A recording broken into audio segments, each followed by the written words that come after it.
안녕하십니까? 한 주 동안 잘 지내셨습니까? 오늘은 마가복음 10장 32절 말씀부터 보도록 하겠습니다. 우리가 국회의원 선거철이 되면은 많은 사람들이 명함을 파서 시민들에게 인사를 하는 것을 볼 수 있습니다. 그 작은 명함을 보면은 자기가 어떻게 살아왔는지 그 명함 안에 빼곡하게 기록을 해놓은 것을 볼 수 있습니다.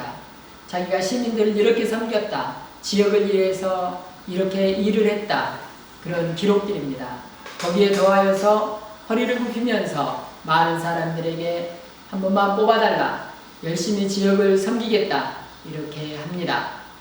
그런데 그들이 당선이 되고 난 뒤에 시민들은 지역에서 그 사람 얼굴 보기가 쉽지 않습니다. 물론 중앙에서 열심히 일을 하기 때문이기도 하지만 섬겨야 될 지역 주민들은 뒷전이고 중앙에 가서 열심히 권력을 위해 싸우는 걸 볼 때 씁쓸한 느낌이 많이 듭니다. 오늘 예수님의 행보를 보면서 하나님 나라의 통치 원리는 어떤 것인지, 또 우리는 어떻게 섬겨야 할 것인지 한번 보았으면 좋겠습니다. 32절에 보면은 예수님께서 예루살렘으로 올라가시는데 그 길은 가파른 길이고 산길입니다. 그런데 많은 무리들이 따르고 있는데 먼저 예수님께서 물이 앞서 올라가시는 것을 기록하고 있습니다. 그 길은 산적이 나타나기도 하고 도적들이 나타나서 사람을 해치는 길이기도 합니다. 그런데 예수님께서 그 험한 길을 가장 앞서 먼저 가시고 있는 것을 기록하고 있습니다. 그리고 그것을 바라본 많은 제자들의 모습, 또 이 성경을 기록한 베드로의 제자 마가의 기록에도 보면은 그 청중들이, 따르는 무리들이 두려워했다고 합니다. 도대체 예수님이 왕이 되시기 위해 가시는 길이 왜 두려웠을까요? 그리고 예수님은 왜 뒤로 처지는, 꽁무니가 뒤로 빠지는 무리들을 앞두고 가장 먼저 올라가셨을까요?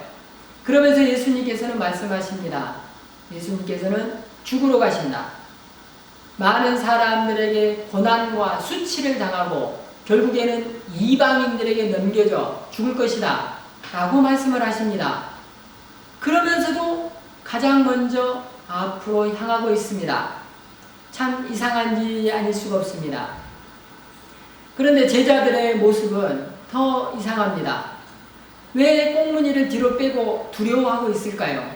예수님이 왕이 될 것인데. 조금만 생각해보면 금방 나옵니다.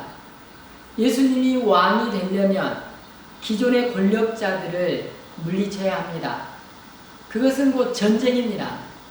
전쟁을 해야 된다면 물론 예수님도 전쟁을 앞서서 하실 거라고 생각하시지만 제자들의 생각은 지금 현재 권력자들, 로마의 총독이라든가 바리새인들, 사두개인들, 또 대제사장을 그를 따르는 많은 군병들, 이 수많은 사람들을 물리쳐야 하는데 그럴 자신이 없었던 것입니다. 그런데 제자들이 보기에 예수님은 영 이상합니다. 도대체 어떤 능력이 있으시기에 저렇게 앞장서서 가시는가? 그리고 죽으러 가신다는데 뭐하러 저렇게 앞장서 가시는가? 정말 앞뒤가 안 맞는 행동인 것 같습니다. 제자들은 혼란스러웠을 것입니다. 그런데 그렇게 혼란한 와중에 이상한 일이 벌어집니다. 35절부터 보면은 세베대의 아들들, 예수님의 제자들 중에 야고보와 요한이 있습니다. 이들은 특별한 요구를 합니다. 자기들이 나가서 전쟁을 치를 것도 아니면서 또 치르기도 싫으면서 그것을 두려워하면서도 이들은 예수님에게 이렇게 말합니다. 예수님이 왕이 되면, 권력자가 되면 저를, 우리 형제를 좌의정 우의정 시켜주시기 바랍니다. 이렇게 청탁을 하는 것을 볼 수 있습니다. 그런데 더 웃긴 거는 마가복음에는 두 아들, 세베대의 두 아들 야고보와 요한만 나오지만 다른 성경에 보면 어머니까지 등장합니다. 그래서 어머니가 나와서 예수님이 왕이 되시면 우리 두 아들을 좌의정 우의정 세워주시기 바랍니다 라고 정탁을 합니다. 이 모습을 본 제자들은 정말 화가 났습니다. 어머니까지 나와서 저렇게 정탁을 할 것인가? 그렇다 그러면 우리들은 뭐가 될 것인가? 그래서 화가 났던 것입니다. 예수님은 죽으러 올라가신다는데 그것을 몇 번이나 말했는데도 불구하고 제자들은 예수님은 왕이 될 것이다라고만 생각하고 권력자가 될 것이다라는 그런 기대감에 부풀어 있었던 것입니다. 참 희한한 일입니다. 예수님이 꿈꿨던 세상, 제자들이 꿈꿨던 세상은 참 다른 것이었던 것입니다. 그때 예수님께서는 이렇게 말씀하십니다. 38절에 보면은 너희는 너희가 구하는 것을 알지 못하는도다. 내가 마시는 잔을 너희가 마실 수 있으며 내가 받는 세례를 너희가 받을 수 있느냐? 예수님께서는 잔, 곧 죽음, 고난 이런 걸 말씀하십니다. 그걸 받겠다고 그러십니다. 또 세례, 여기서 세례가 좋은 의미의 세례가 아니라 슬픔을 말하는 것입니다. 물속에 깊이 침잠된 슬픔을 말하는 것입니다. 그래서 고난을 받고 슬픔에 처할 것을 너희들이 감당할 수 있겠느냐? 그것은 나의 길인데 너희들이 어떻게 그 고난의 좌편과 고난의 우편에 있기를 바라느냐? 이렇게 반문하고 계시는 것입니다. 그리고 또 이 제자들은 이해하지 못하고 그저 좌의정 우의정을 꿈꿨던 그런 사람들입니다. 그 사람들에게 또 이렇게 말씀하십니다. 40절에 내 좌우편에 앉는 것은 내가 줄 것이 아니라 누구를 위하여 준비되었든지 그들이 얻을 것이니라. 제자들은 예수님과 똑같은 잔, 똑같은 세례를 받지는 않습니다. 그러나 참 많은 고난과 슬픔에 잠기는 그런 세월을 살게 될 것입니다. 그래서 예수님께서는 그들에게 너희들도 잔과 세례를 받게 될 것이다 라고 말씀하시면서 그럼에도 불구하고 좌우편에는 다른 사람들이 있을 것인데 그거와 상관없이 너희는 너희의 길을 가라 라고 말씀하십니다. 그러면서 제자들에게 말씀하십니다. 42절입니다. 이방인의 집권자들이 그들을 임의로 주관하고 그 고관들이 그들에게 권세를 부리는 줄을 너희가 알거니와. 세상의 통치자들, 세상의 통치의 원리, 이것을 말씀하십니다.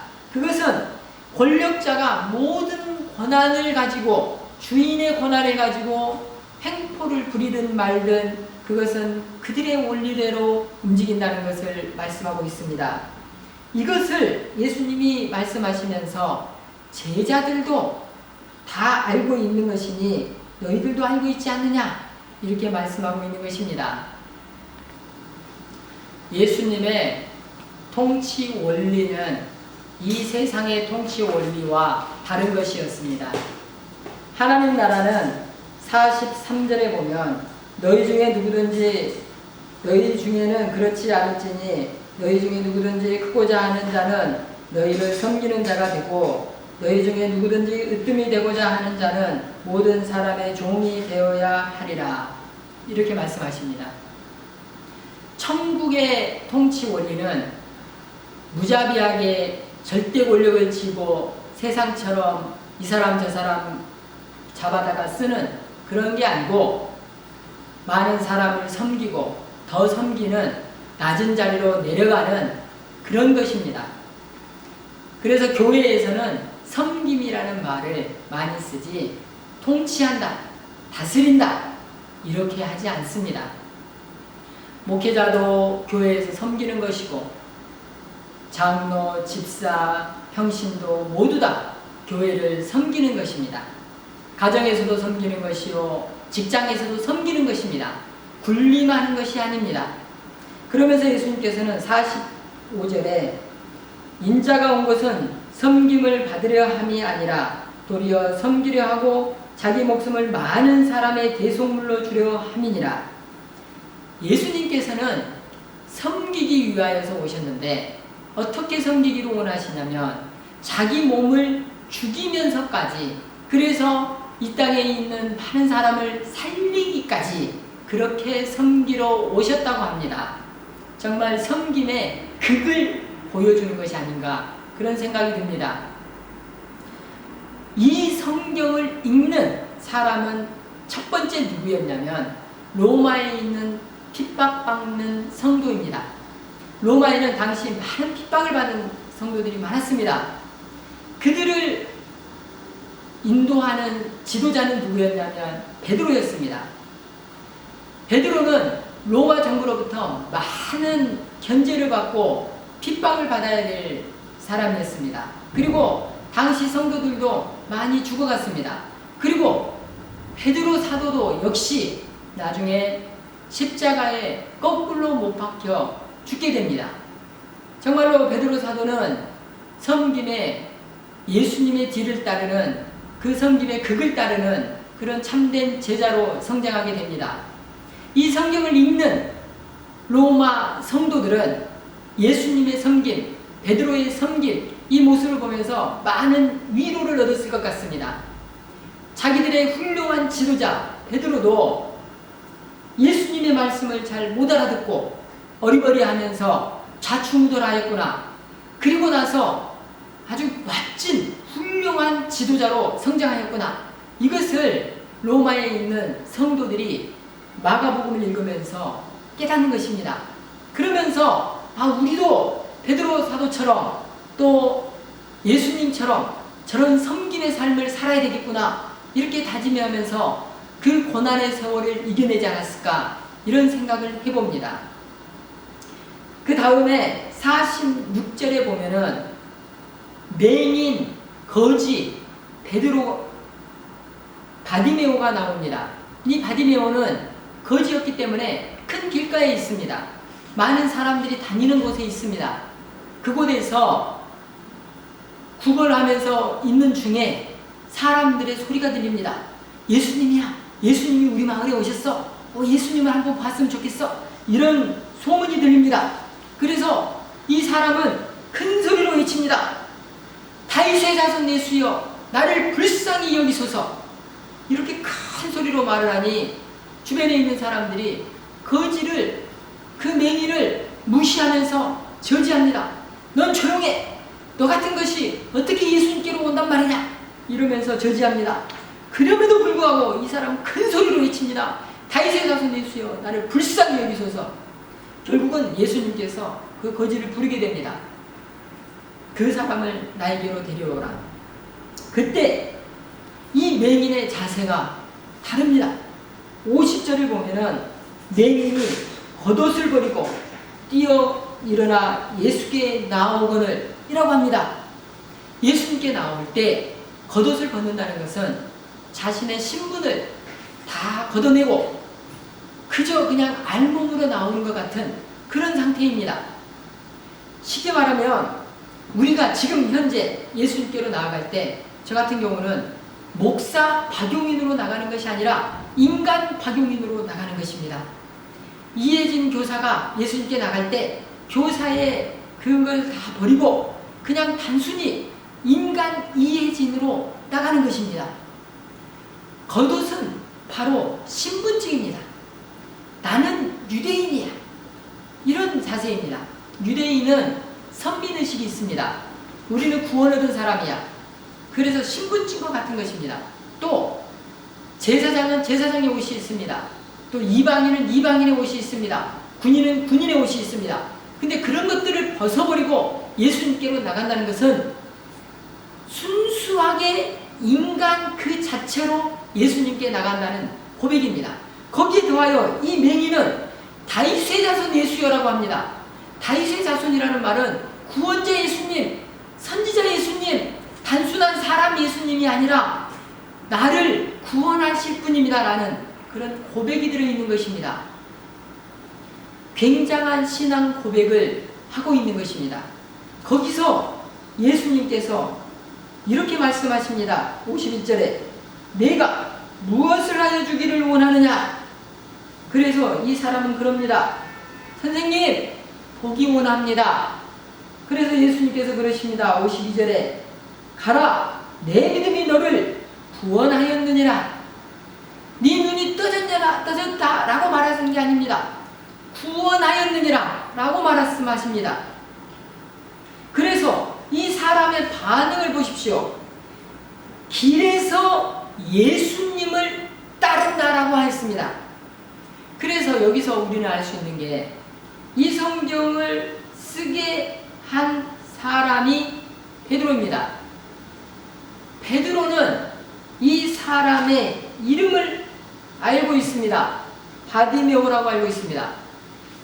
큰 길에서 예수님을 따르던 그 사람은 초대교회 최고 지도자가 이름을 기억할 사람이었습니다. 그 말씀은 초대교회에서 어떤 역할을 했다는 것입니다. 결국은 바디메오도 섬김의 사람이 되었던 것입니다. 예수님은 제자들에게도 섬기라, 그리고 본인도 직접 섬김의 극을 보여줬던 그런 일을 실제로 행하였습니다. 처음 서두에 등장했던 국회의원들, 그 사람들은 섬기겠다 하면서 결국은 권력자가 된 뒤에는 섬김의 자리에 가 있지 않고 권력의 자리에 가 있는 것을 많이 보게 됩니다. 그런데 예수님께서는 성도들로 하여금, 제자들로 하여금 대접받는 자리에 가지 마라, 섬김의 자리에 가라 라고 말씀하십니다. 섬김이 없는 대접은 하나님 나라에서 있을 수가 없습니다. 그리고 우리가 예수님께로 나아갈 때는 지위를 떼버리고, 권력을 떼버리고, 돈을 떼버리고, 명예를 떼버리고, 인간 그 자체로 예수님께 나아가야 됩니다. 이런 모습이 바로 겉옷을 벗는 모습입니다. 우리는 성도로, 제자로 살아갈 때에 겉옷을 벗는 자세로 살아야 할 것입니다. 섬김의 자세로 살아야 할 것입니다. 권력자의 옷을 그대로 입는 채로 예수님께 나아갈 수 없습니다. 높은 명예를 가진 그 옷을 입은 그대로 예수님께 나아갈 수가 없습니다. 그 옷을 입었다는 것은 아직 섬김의 자세로 내려가지 못하겠다라는 것과 똑같습니다. 우리는 이제 겉옷을 벗어버리고 예수님께로 나아가는 그런 성도가 되어야 되겠습니다. 그럴 때 예수님의 큰 칭찬이 있을 줄 믿습니다. 감사합니다.